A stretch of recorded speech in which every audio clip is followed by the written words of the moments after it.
The bruises on Penelope Vaughn's wrist told a story she had tried to hide beneath long sleeves.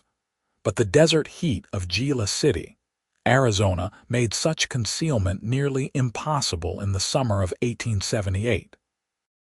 She stood behind the counter of Hutchins' General Store, her auburn hair pinned back in a practical bun, green eyes downcast as she measured out flour for old Mrs. Henderson, trying to ignore the way her hands trembled whenever the door opened, terrified it might be him coming to check on her again. Mason Lawson noticed her the moment he walked through that door, his spurs chiming softly against the weathered floorboards.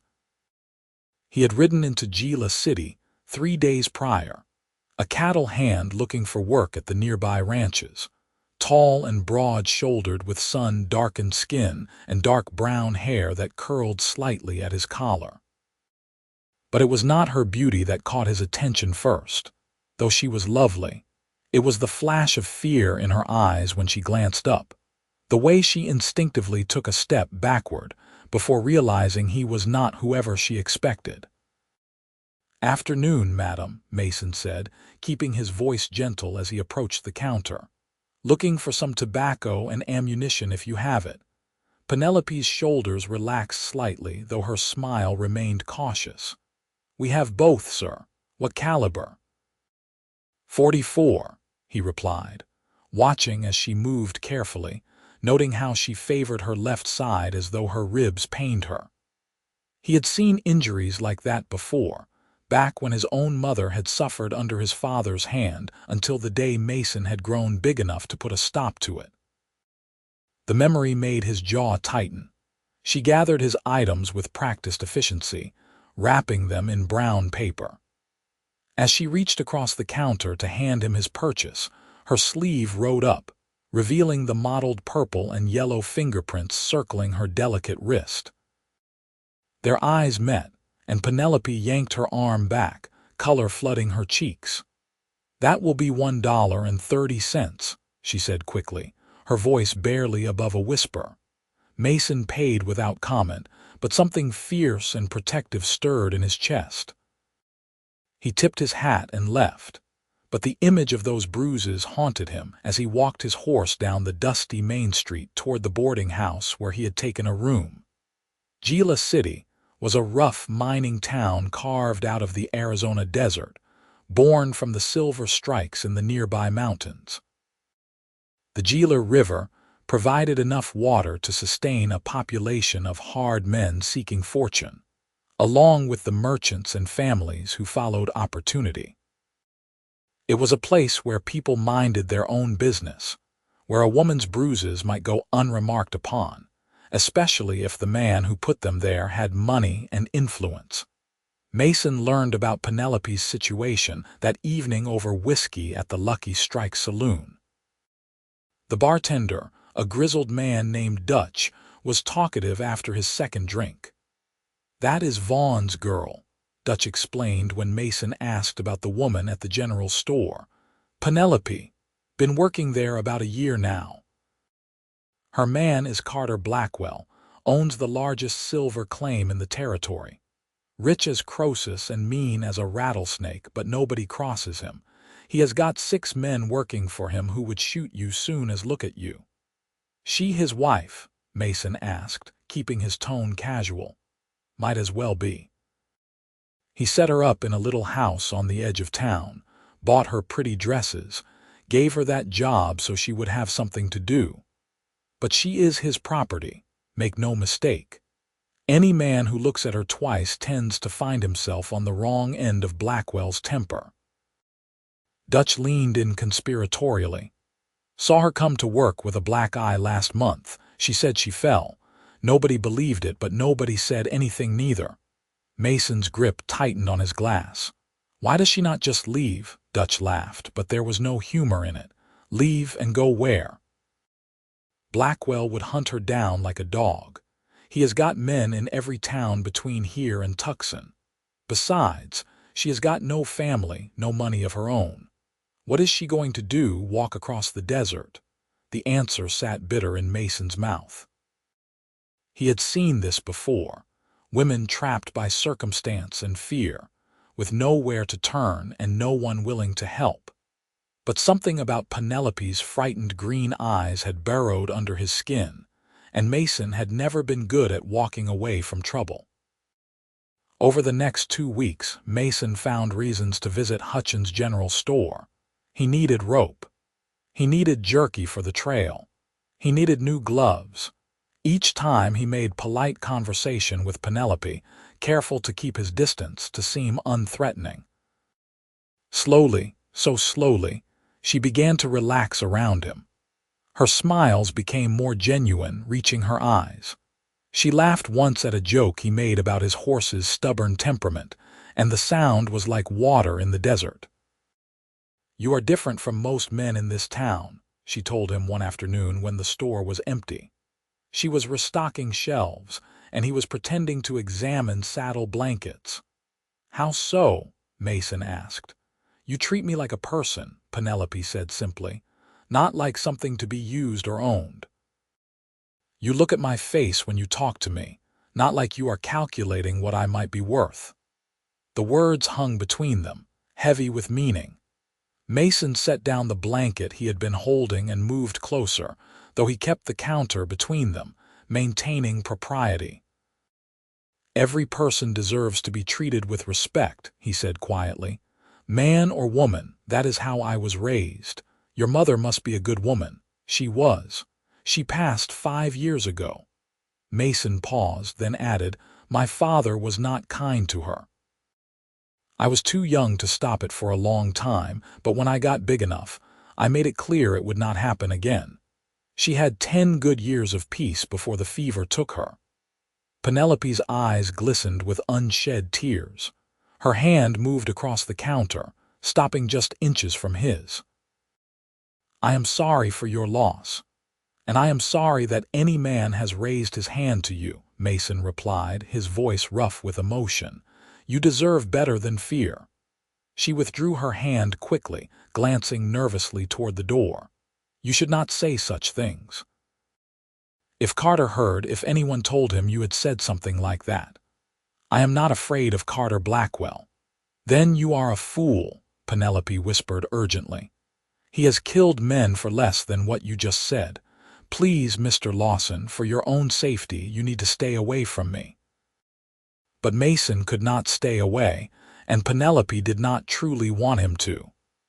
Their conversations grew longer, more intimate. He learned that she had come to Gila City from Kansas after her parents died of cholera, that she had been working as a seamstress when Carter Blackwell had seen her, and decided he wanted her. He had courted her with expensive gifts and promises of security, and she had been desperate enough to accept. By the time she understood what kind of man he truly was, it had been too late.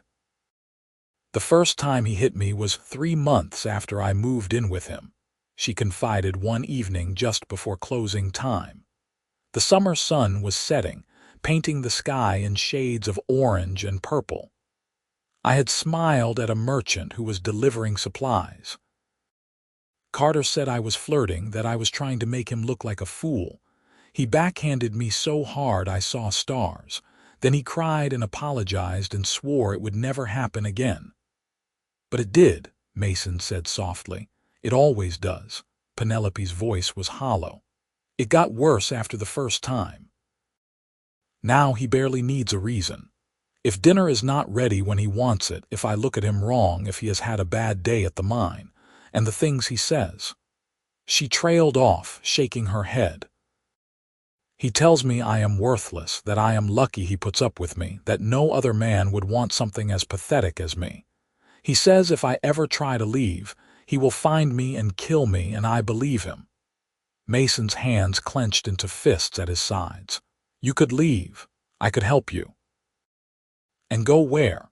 Penelope asked, echoing Dutch's words from weeks earlier. "He has men everywhere.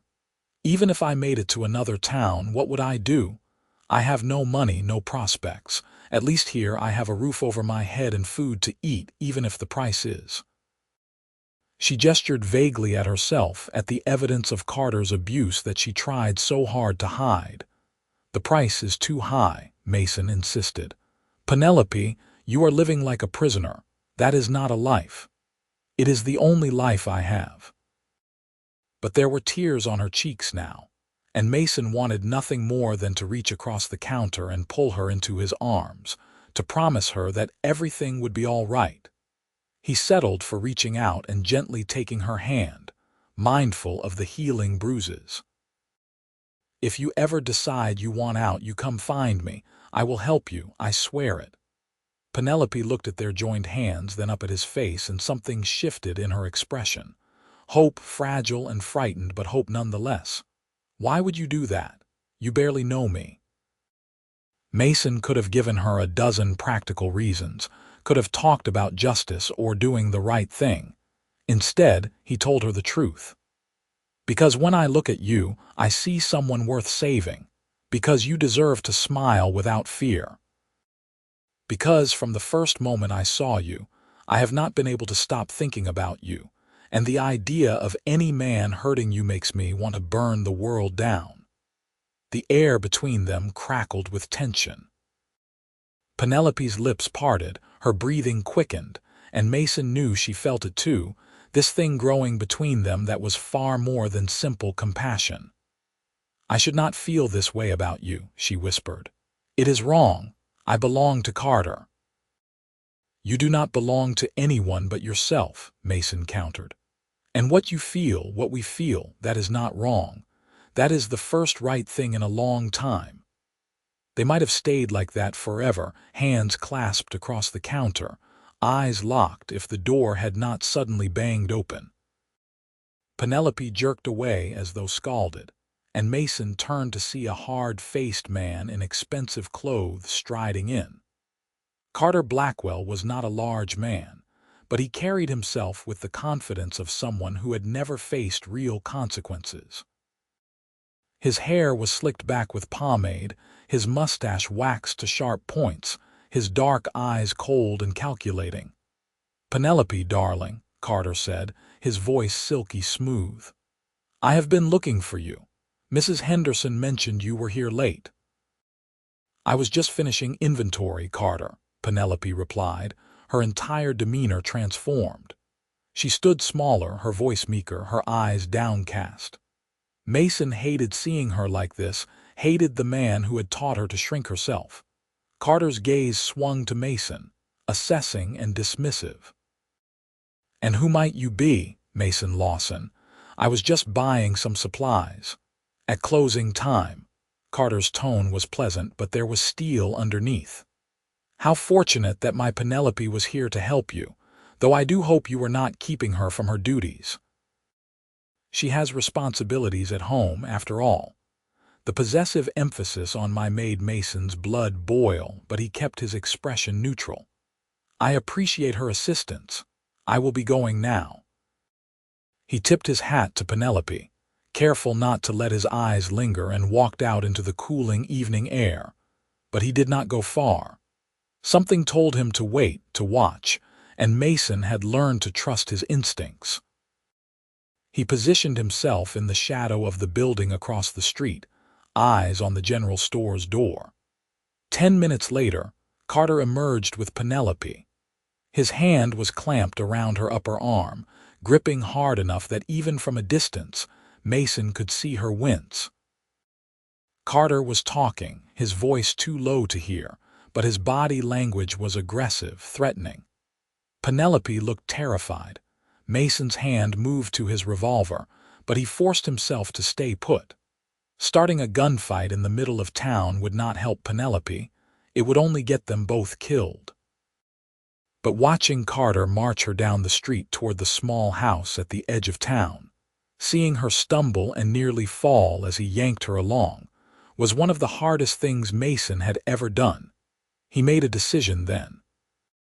He was going to get Penelope Vaughn out of this town, away from Carter Blackwell, even if it killed him. The next morning, Mason went to the sheriff's office, though he held little hope. Sheriff Morrison was a tired-looking man in his 50s who barely glanced up from his paperwork when Mason walked in.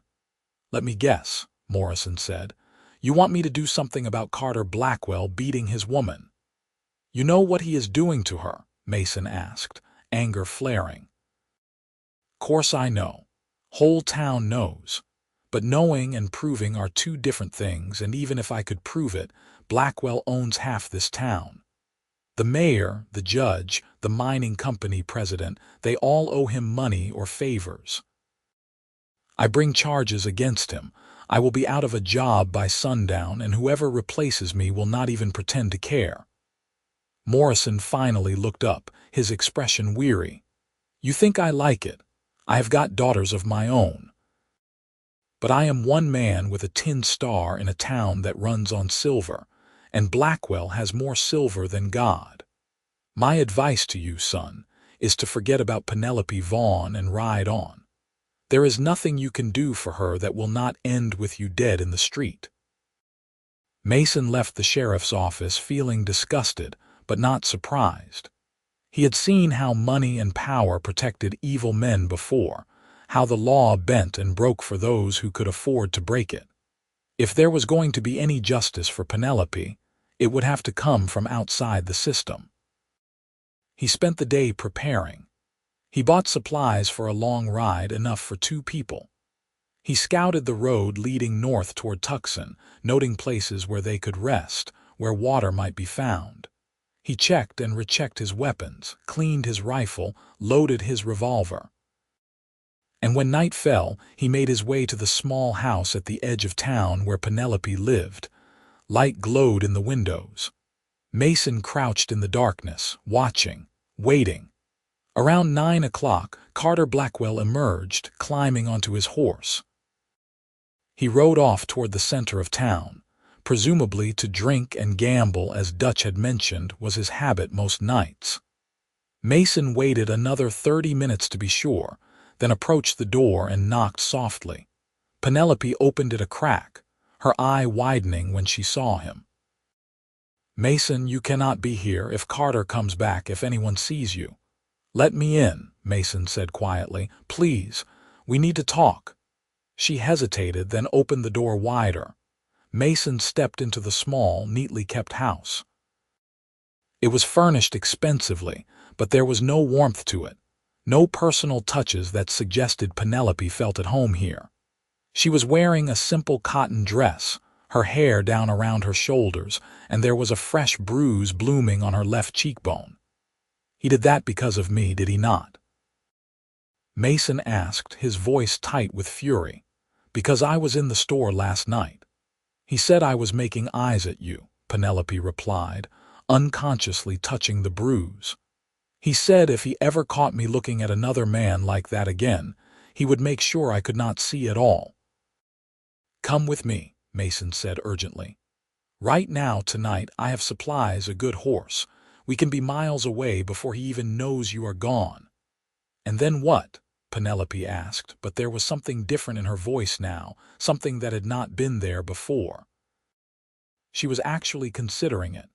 We head to California, Mason said, the plan solidifying as he spoke. I have a cousin in San Francisco, runs a hotel there. He would give us both work, a place to stay. We would be safe and you would be free. Us, Penelope whispered, moving closer. You would come with me. Leave everything here. There is nothing for me here, Mason said honestly. But you, Penelope, I would follow you anywhere. I know it is fast. I know we have only known each other a few weeks, but I have never been more certain of anything in my life. I am falling in love with you. Maybe I am already there, and I cannot stand by and watch him hurt you anymore. Tears streamed down Penelope's face. I am falling in love with you too, she admitted. I think I have been since that first day, but Mason, you do not understand how dangerous Carter is. If we run, he will come after us. He has men, trackers, people who owe him favors in every town for hundreds of miles, and if he catches us. She shuddered. He will kill me for leaving, and he will kill you just for sport. He'll kill me if I leave, she whispered, the fear raw in her voice. Carter is not the kind of man who lets go of what he considers his.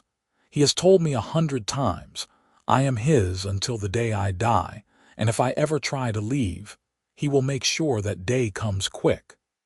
Mason reached out and gently cupped her uninjured cheek, tilting her face up to meet his eyes.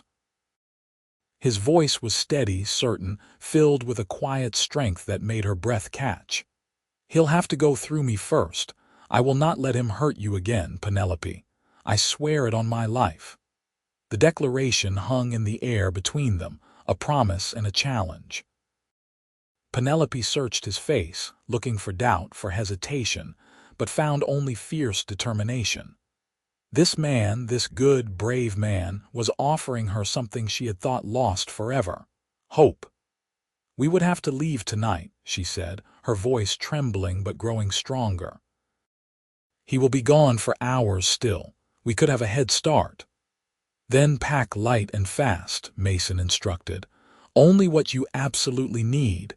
We ride hard and we ride smart." Penelope moved quickly, gathering a few dresses, some personal items, the small amount of money she had managed to hide away over the months. Mason watched the door, his hand never far from his gun. 20 minutes later they slipped out into the darkness. Mason's horse, a sturdy roan gelding named Copper, was waiting where he had left him. Mason mounted first, then reached down and pulled Penelope up behind him. She wrapped her arms around his waist, holding tight, her heart pounding so hard she was sure he could feel it.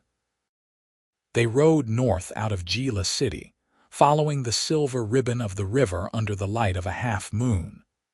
The desert night was cool, filled with the sounds of creatures going about their nocturnal business. Penelope pressed her cheek against Mason's back, feeling the steady rhythm of his breathing, and for the first time in over a year, she felt something other than fear. She felt alive. They rode for 3 hours before Mason finally slowed, guiding Copper toward a sheltered spot beneath an outcropping of rocks.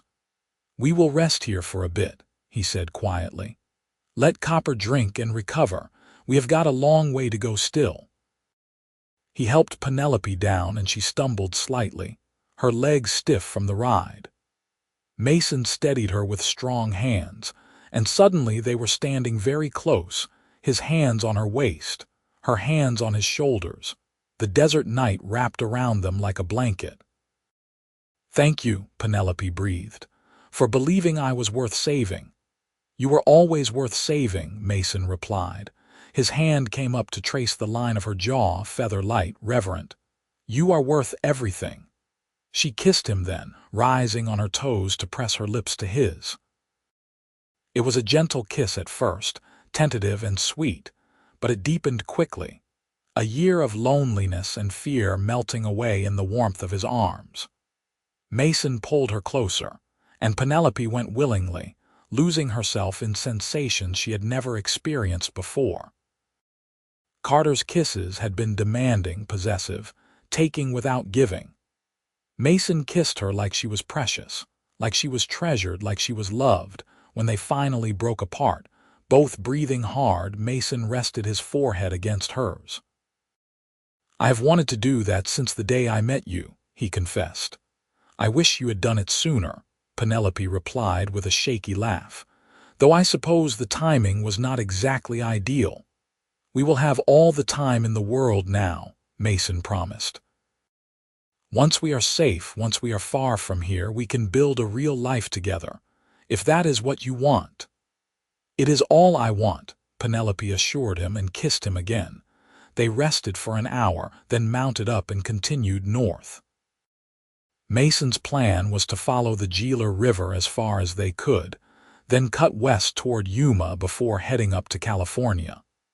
It was a long journey, at least 2 weeks on horseback, but if they could stay ahead of any pursuit, they would make it. Dawn broke over the desert in a blaze of pink and gold, revealing a landscape of saguaro cactus and creosote bush, of ancient rock formations and distant mountains. Penelope had never found the desert beautiful before. It had always seemed harsh and unforgiving, but seeing it now with freedom in her grasp and Mason's solid presence before her, it looked almost magical. They stopped around midday to rest and water copper at a small spring Mason knew of. Penelope splashed cool water on her face and neck, grateful for the relief from the heat. Mason was checking their supplies when he suddenly went still, his head cocked to the side, listening. "What is it?" Penelope asked, fear creeping back into her voice. "Riders," Mason said grimly. "Coming fast from the south.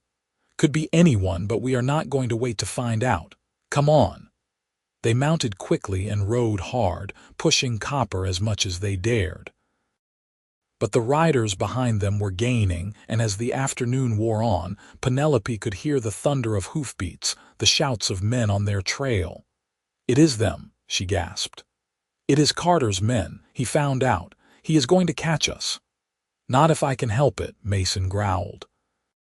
He veered off the main trail, guiding copper up into the rocky hills where horses would have to pick their way carefully. It was risky, but it was their best chance of losing their pursuers. They climbed higher, copper's hooves scrabbling on loose stone. Behind them, the shouts grew louder. A gunshot rang out, the bullet whining off a rock 20 feet away. Mason cursed and urged copper faster, one arm wrapped protectively around Penelope's waist. They crested a ridge and Mason made a split-second decision. There was a narrow canyon ahead, barely wide enough for a horse and rider. He plunged into it, praying it was not a dead end. The walls rose high on either side, blocking out much of the light. Penelope held her breath, her fingers digging into Mason's shirt.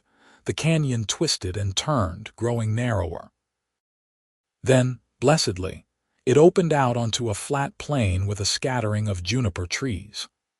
Mason did not slow, guiding copper across the plain and into a grove of trees where they could take cover. He dismounted quickly and pulled Penelope down, then drew his rifle from its scabbard. "Stay behind me," he ordered, his voice brooking no argument. "If anything happens to me, you take copper and you ride like hell. Do not stop, do not look back. Head west and keep going until you hit the ocean." "I am not leaving you," Penelope protested. "You will if I tell you to," Mason said firmly, but his eyes were gentle when they met hers. "I did not get you this far just to lose you now." The riders emerged from the canyon moments later, 5 hard-looking men with guns drawn. Leading them was Carter Blackwell himself, his face twisted with rage. They spread out, searching the area, and it was only a matter of time before they spotted copper in the trees. "Penelope," Carter's voice rang out across the plain. "I know you are here, darling. Come out now and I might consider forgiving you. Make me hunt you down and I promise you will regret it." Penelope shuddered against Mason's back, terror flooding through her. But Mason stood steady, his rifle trained on the men below. "You have got one chance to ride away," Mason called out. "Turn around and leave, and nobody has to die today." Carter's laugh was harsh and ugly. "Who the hell are you to give me orders, boy? That is my woman you are hiding behind those trees. You have stolen my property, and I aim to take it back, along with your life for your trouble." "She is not your property," Mason shouted back. "She is a human being and she has got every right to leave. You have got no claim on her." "I have got every claim," Carter roared. "I own her. I bought her dresses, gave her a place to live, fed her and kept her. She is mine until I say otherwise." "I am not yours anymore, Carter." Penelope found her voice, stepping out from behind Mason despite his hiss of warning. She was shaking, but her voice was strong. "I am leaving, and nothing you say or do will change that. You do not own me. You never did." Carter's face went purple with fury. "You ungrateful little whore. After everything I did for you, I will see you dead before I let some drifter take you from me." "Then you will have to go through me," Mason repeated, stepping protectively in front of Penelope again. For a long moment, nobody moved. Then Carter made a sharp gesture and his men raised their guns. Mason fired first, his bullet taking one man in the shoulder and spinning him out of his saddle. Then all hell broke loose. Gunfire erupted across the plain.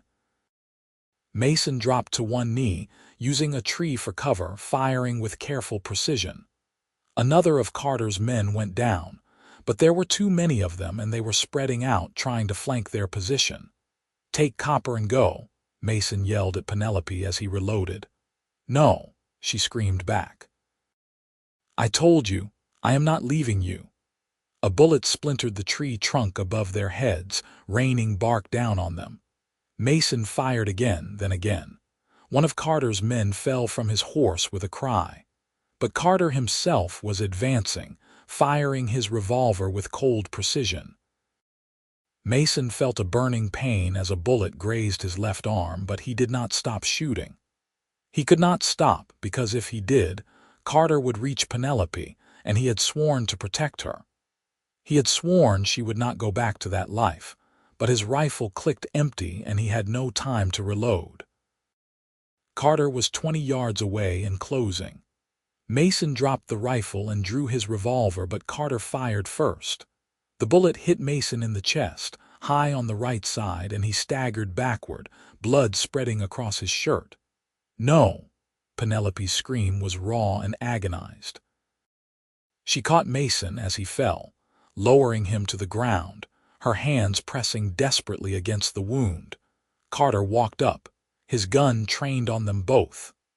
The two remaining members of his gang hung back, looking uncertain now that 3 of their companions were dead or wounded.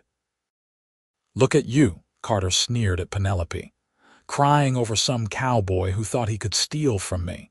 Did you really think you could get away? Did you think I would just let you go?" "Please," Penelope sobbed. "Please, Carter, you have already won. I will come back with you. I will do whatever you want. Just let him live. Get him a doctor, please." Mason's hand found hers, his grip weak but insistent. "No," he gasped. "Do not go back to him, promise me." "I cannot let you die," Penelope wept, her tears falling on his face. "Worth it," Mason whispered. "Knowing you got to feel free, even for a day, worth everything." Carter raised his gun, aiming at Mason's head. How touching!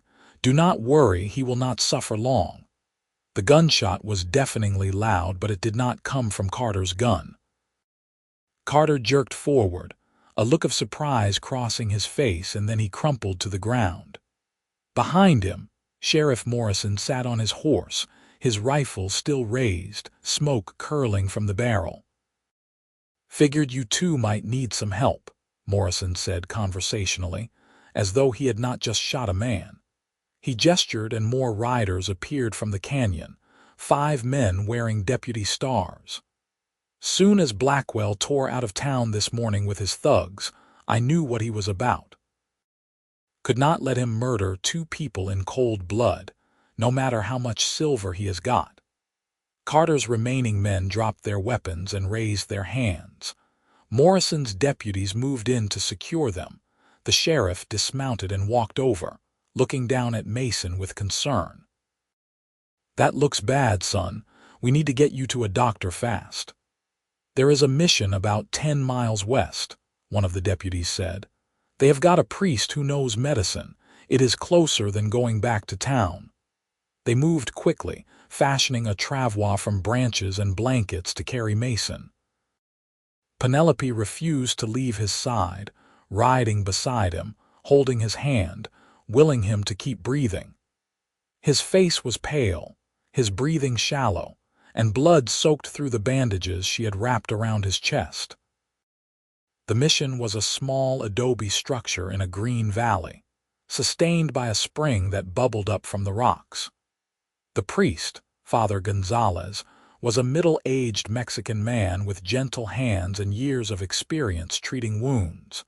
He took one look at Mason and immediately set to work.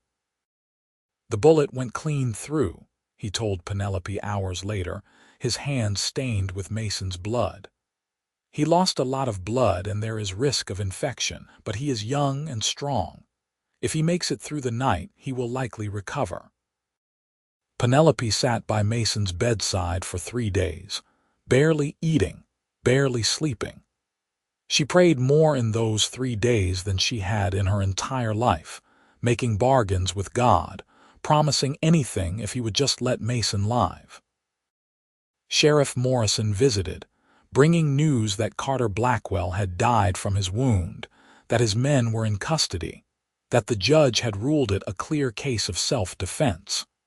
Penelope barely heard him.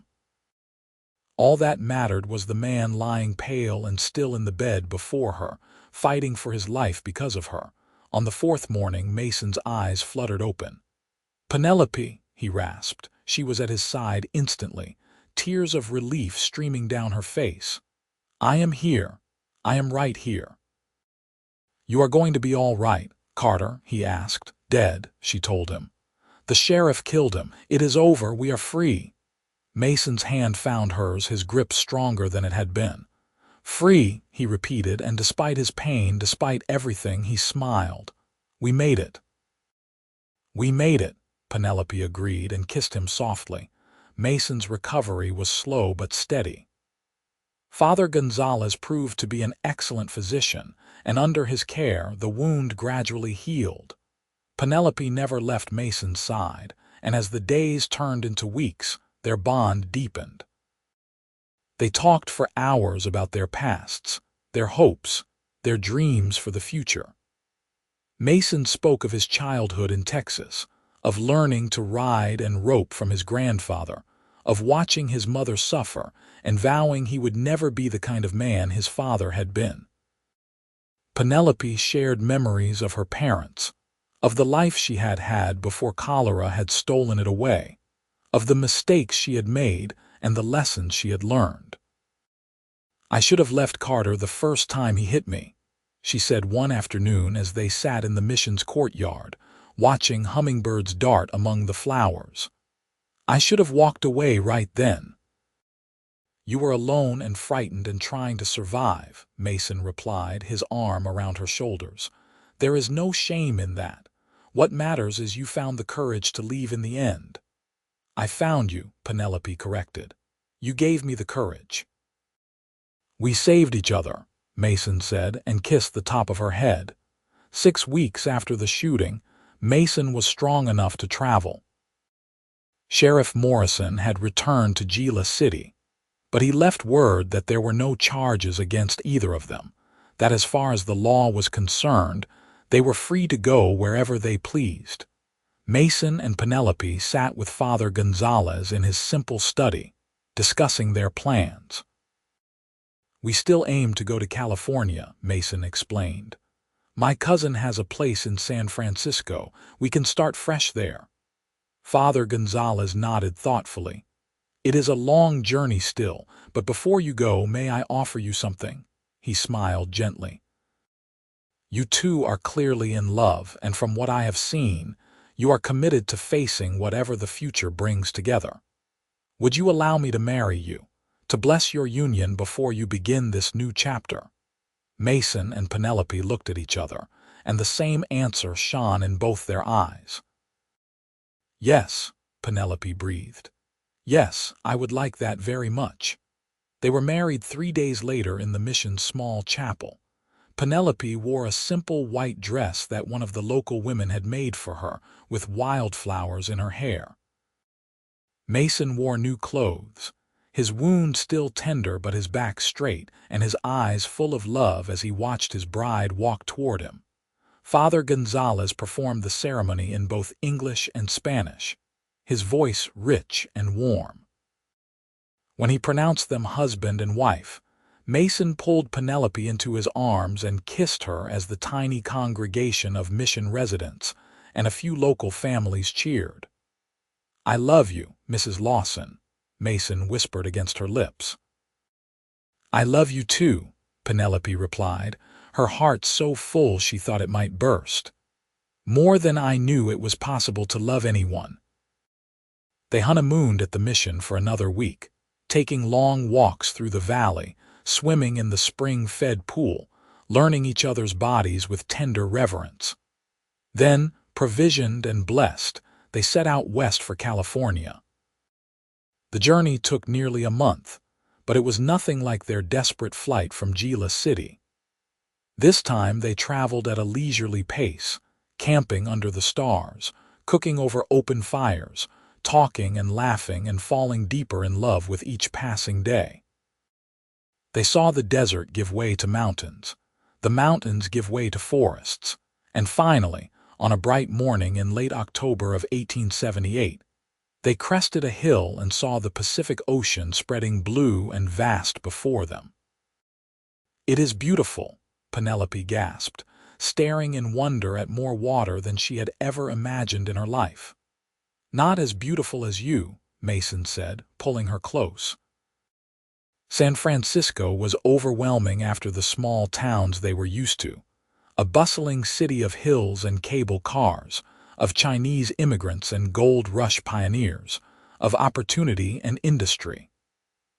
Mason's cousin, Matthew Lawson, owned a respectable hotel near the waterfront. He was a jovial man in his 40s who welcomed them with open arms. "Always room for family," Matthew declared, showing them to a suite of rooms on the third floor. "Mason, I can use a man who knows his way around accounts and management. Penelope, if you are interested, my wife runs a dress shop down the street. She is always looking for seamstresses." They settled into their new life with surprising ease. Mason proved to have a head for numbers and a way with the hotel's guests, and within 6 months, Matthew had promoted him to assistant manager. Penelope rediscovered her love of sewing, creating beautiful dresses that became popular among San Francisco's growing middle class. They made friends, put down roots, built a life that was peaceful and happy and entirely their own. A year after arriving in San Francisco, Penelope realized she was pregnant. She told Mason one evening as they sat on their balcony, watching the fog roll in off the bay. "A baby." Mason breathed, his hand moving to rest gently on her still flat stomach. "We are going to have a baby." "Yes," Penelope confirmed, laughing at the expression of wonder on his face.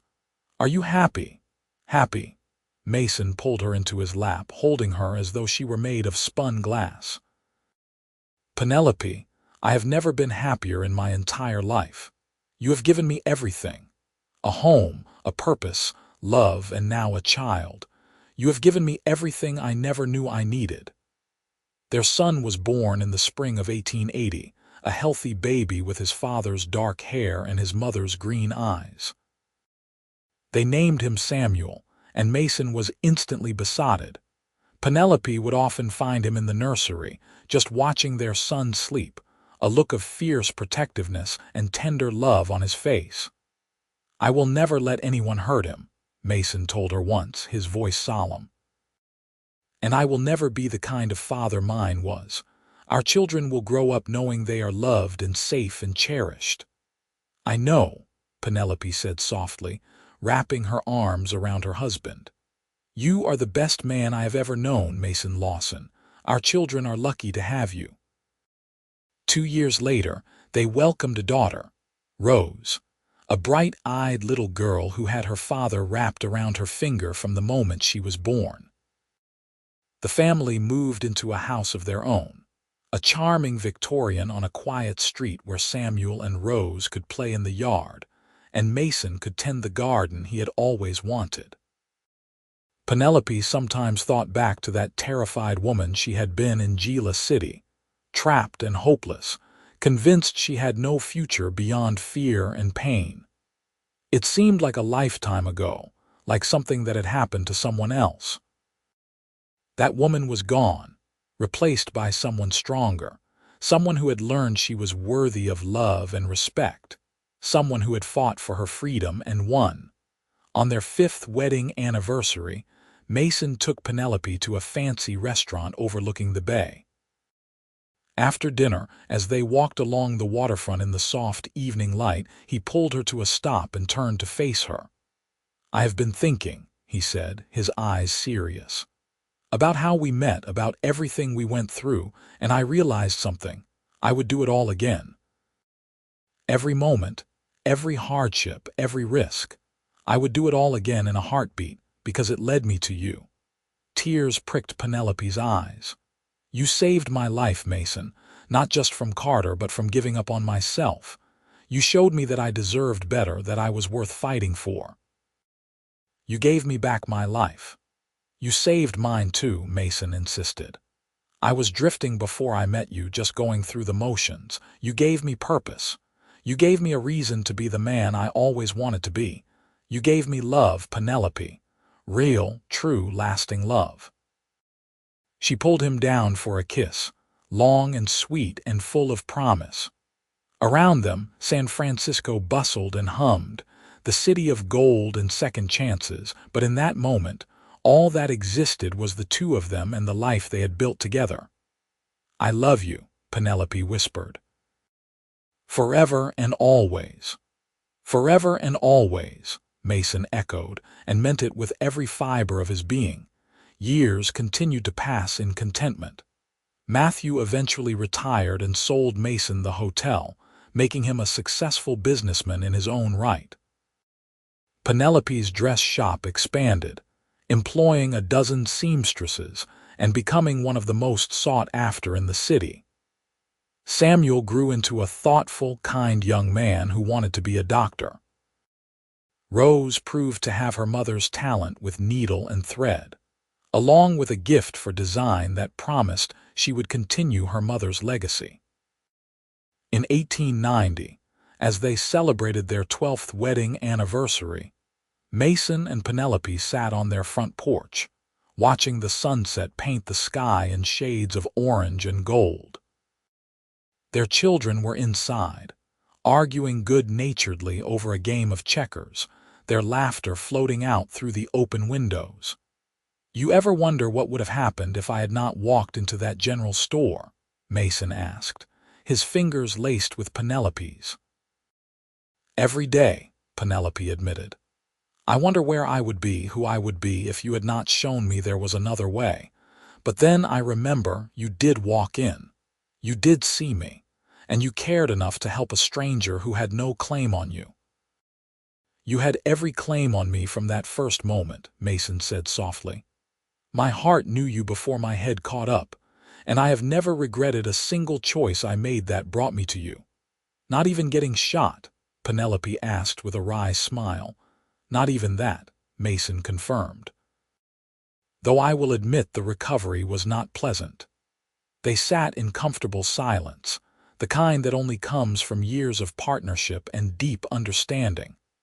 Around them, their neighborhood was settling in for the evening, lights beginning to glow in windows, families gathering for dinner. It was an ordinary moment, peaceful and unremarkable and therefore precious beyond measure. "Thank you," Penelope said suddenly, "for being brave when I could not be, for standing between me and the man who would have killed me, for keeping your promise." "I will always keep my promises to you," Mason replied. "Until my last breath, I will protect you, love you, cherish you. That is what I vowed on our wedding day, and it is a vow I renew in my heart every morning when I wake up beside you." Penelope leaned her head on his shoulder, feeling safe and loved and profoundly grateful for the twisting path that had led her to this moment. She thought of that frightened woman whispering those desperate words all those years ago, and wanted to reach back through time to tell her that it would be all right. That salvation was coming in the form of a tall cowboy with kind eyes and a brave heart. When Samuel was 21, he graduated from medical school and opened a practice helping the city's poorest residents. Mason and Penelope attended his graduation with pride bursting from every seam. When Rose was 19, she launched her own fashion line, innovative designs that blended traditional techniques with modern flair.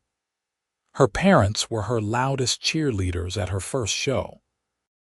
In 1895, Mason and Penelope became grandparents when Samuel married a lovely young woman named Catherine, and they welcomed a baby girl they named Penelope in honor of her grandmother. Mason held his tiny granddaughter and cried unashamedly, overwhelmed by the fullness of the life he had been blessed to live. Look how far we have come, he whispered to Penelope that night as they lay in bed. From a dusty town in Arizona, from fear and violence and desperation to this. To children and grandchildren and a legacy of love, it is more than I ever dreamed possible. It is exactly what we both deserved, Penelope replied firmly. And exactly what we fought for. We earned this happiness, Mason, every moment of it. On their 20th wedding anniversary, Mason surprised Penelope with a trip. They took the train south, retracing in reverse the journey they had made so long ago. They visited the mission where Father Gonzalez had saved Mason's life and married them. The priest, now elderly but still sharp, welcomed them with joy and blessed them again. They did not go back to Gila City. That chapter of their lives was closed, and neither felt the need to revisit it. Instead, they spent a week at the mission, walking the same paths they had walked as newlyweds, remembering the scared, hurt, hopeful people they had been, and celebrating the strong, happy, fulfilled people they had become. We were so young, Penelope marveled as they sat by the spring where they had once cooled themselves from the desert heat, so naive about what life would bring. We were young, Mason agreed, but we were brave too. You were the bravest person I had ever met, choosing to leave even though you were terrified, trusting me to keep you safe. And you did, Penelope said simply. You have kept me safe every day since, not just physically but emotionally. You made me feel valued and loved and worthy. You gave me a safe place to heal and grow. That is the greatest gift anyone has ever given me. They returned to San Francisco refreshed and even more in love, if such a thing were possible. The years continued to accumulate, bringing the normal joys and sorrows of life. Matthew passed away peacefully in his sleep in 1899, leaving Mason the hotel outright. Rose married a kind architect, and they gave Mason and Penelope 2 more grandchildren. The new century arrived with celebration and optimism, and Mason and Penelope entered their 60s still healthy, still active, still deeply devoted to each other. On a warm evening in June of 1903, their 25th wedding anniversary, their children threw them a grand party at the hotel. Friends and family filled the ballroom, toasting the couple who had overcome so much to build such a beautiful life together. Samuel gave a speech about his parents' love and courage. Rose read a poem she had written. The grandchildren performed a slightly chaotic but enthusiastic musical number. When it was time for Mason to speak, he stood with Penelope at his side, her hand in his, and looked out at the sea of beloved faces. 25 years ago, he began, I married the love of my life in a small mission chapel after we had both nearly died for the crime of wanting to be free. We had nothing but each other and the hope that tomorrow could be better than yesterday. And you know what? Every tomorrow has been better. Every single day with this woman has been a gift I do not deserve but am grateful for nonetheless. She is my partner, my best friend, the mother of my children and grandmother of my grandchildren. She is the reason I wake up smiling and go to bed grateful. Penelope Lawson, you are my everything, and I love you more today than I did the day I married you, which is saying something, because I loved you an awful lot that day. There was not a dry eye in the room. Penelope stood and kissed her husband to thunderous applause, and then the band struck up a waltz and Mason swept her onto the dance floor, holding her close as they moved together with the ease of long practice. 25 more years, Penelope asked, smiling up at him. At least, Mason replied. And then another 25 after that. I plan to love you for at least 100 years, Mrs. Lawson. Hope you can put up with me that long. I think I can manage, Penelope laughed, and let him spin her around the floor, surrounded by everyone they loved, living the happy ending she had once thought impossible. They did not get another 100 years together, mortality being what it is, but they got 37 more years of love and laughter and profound partnership. Mason passed away peacefully in 1940 at the age of 86, with Penelope holding his hand and their children and grandchildren gathered around. His last words were, "I love you," spoken to the woman who had been his whole heart for more than 6 decades. Penelope followed him just 2 years later, ready to be reunited with her beloved. At her funeral, attended by over 200 people, Samuel told the story of how his parents had met, of the brave cowboy who had stood between his mother and certain death, who had said those fateful words that changed everything. He told of their flight across the desert, of the shootout that nearly ended before it began, of the love that had sustained them through every trial and triumph. "My parents taught me that true love is not just about feeling something," Samuel said, his voice thick with emotion. "It is about choosing someone every single day, about protecting them, supporting them, encouraging them to be the best version of themselves. They taught me that love is action, not just words, and they lived that truth every day of their lives together." The Lawson family legacy continued through the generations, each one raised on the story of Mason and Penelope, of courage in the face of fear, of love triumphing over violence and oppression. The hotel remained in the family for another 50 years. Rose's fashion designs were eventually displayed in a museum exhibit about San Francisco's history. Samuel's medical practice evolved into a community health clinic that still serves the city's underserved populations today. But more than the tangible legacy of businesses and buildings, Mason and Penelope left behind something infinitely more valuable. They left behind a story of hope, a testament to the idea that it is never too late to choose freedom, that real love is worth fighting for, that one person's courage can change not just their own life, but the lives of generations yet unborn. In a dusty town in Arizona in 1878, a frightened woman whispered her fear that leaving would mean death. And a cowboy, a good man with a brave heart, promised that any threat would have to go through him first.